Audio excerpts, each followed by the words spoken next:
앞에 건 길지 않아 그럼. 괜찮아요, 괜찮아요. 안녕하세요. 동서문화로의 신용철입니다. 그러면 전번에 계속해서 청년 이승만의 미국 생활을 좀 더 살펴보도록 하겠습니다. 전번에 말씀드렸던 대로 이승만은 1910년 한일 합방이 되던 그 해에 미국의 프린스턴 대학에서 박사 학위를 받습니다. 그의 박사 학위는 특히 프린스턴 대학 총장 우드로 윌슨의 마지막 참석한 졸업식입니다.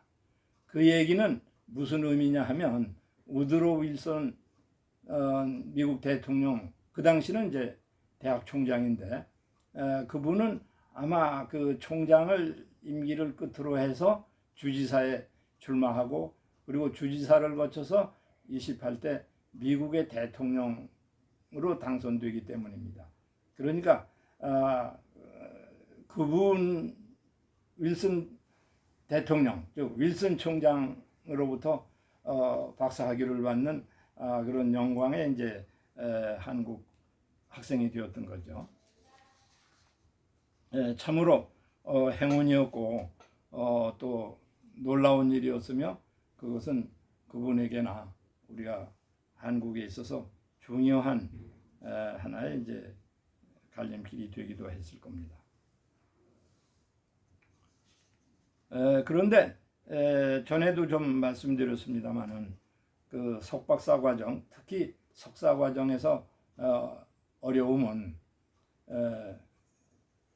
우리가 알아야 될 것은 그 당시 조선, 숨겨진 나라, 작은 나라, 알려지지 않은 나라로서 한국의 독립에 대해서 관심을 갖는 미국 사람들은 거의 없었습니다. 그건 미국뿐만 아니라 아마 전 세계에서도 그랬을 겁니다. 그 당시에. 그러니까 일본의 압박으로부터, 침략으로부터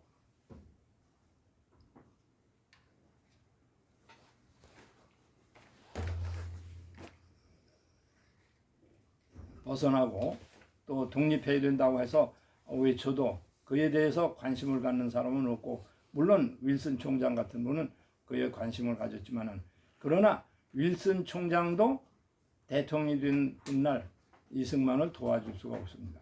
왜냐하면 미국의 정책상 일본과의 우호 관계를 가졌기 때문에 일본을 반대하고 일본과 싸우려고 하는 이승만을 개인적으로는 동정을 하지만은 공적으로는 국가 정책 때문에 도저히 도와줄 수가 없었던 겁니다.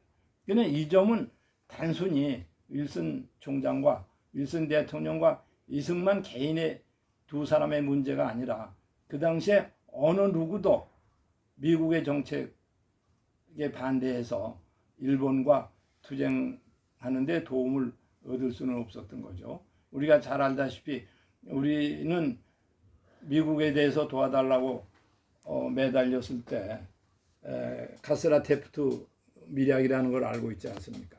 일본의 가스라와 미국의 테프트가 필리핀 문제에 대해서 합의를 하면서 필리핀은 미국이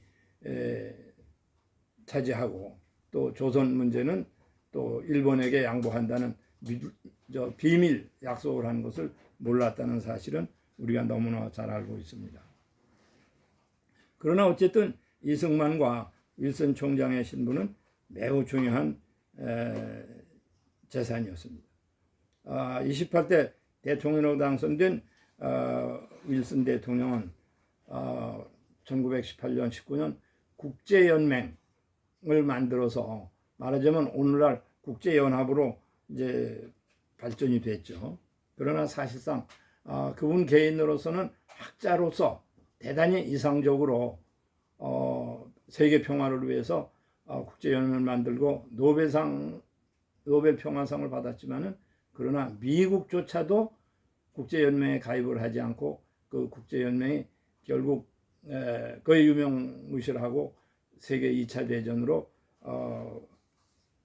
같다 하는 것은 우리가 다 알고 있습니다.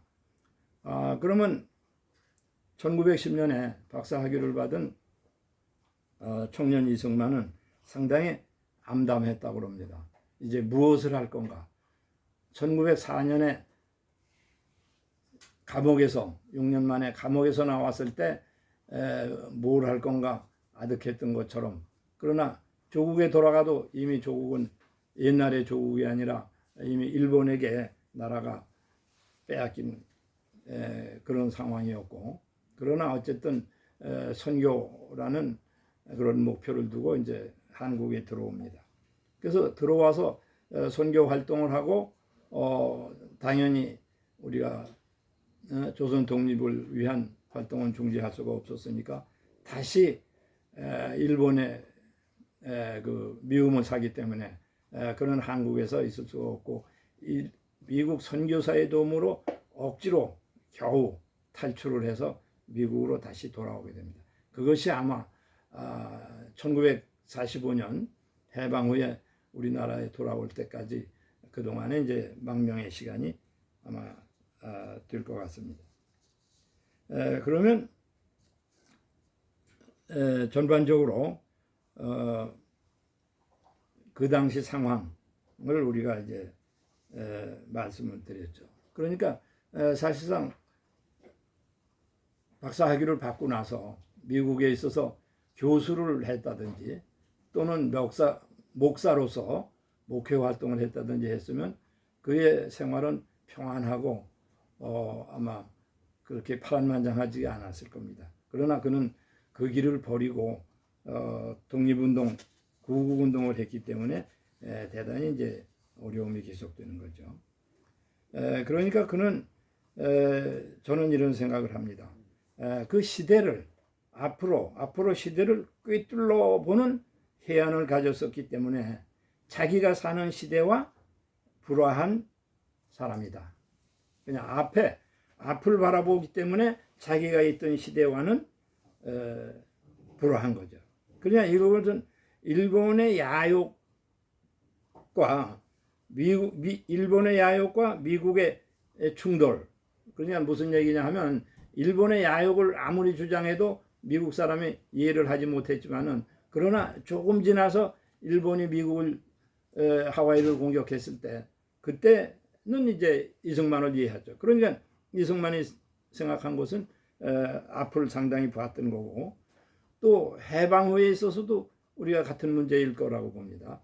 해방 후에도 그 38선을 사이로 두고 미국과 소련이 경쟁하면서 특히 북한은 소련이 이미 세력을 확장해서 새로운 국가, 공산주의 국가를 건설하고 있었고, 그 다음에 남쪽은 오히려 혼란에 빠지고 우리가 중립국가를 세우느냐 또는 좌우 합작을 하느냐 해서 대단히 복잡한 어려운 상황이고, 우리가 너무나 잘 아는 문제로 군정장관 하지와 이승만의 그 싸움, 반목이라고 하는 것은 대단히 널리 알려진 거거든요. 그러니까 미국도 그 당시 우리가 사회주의, 특히 공산주의 소련의 정책이라든지 하는 것을 제대로 알 수 있는 시간이 아니었고, 그러나 그것이 우리가 6.25를 만난다든지 하는 동안에 그 뒤에 다시 이승만,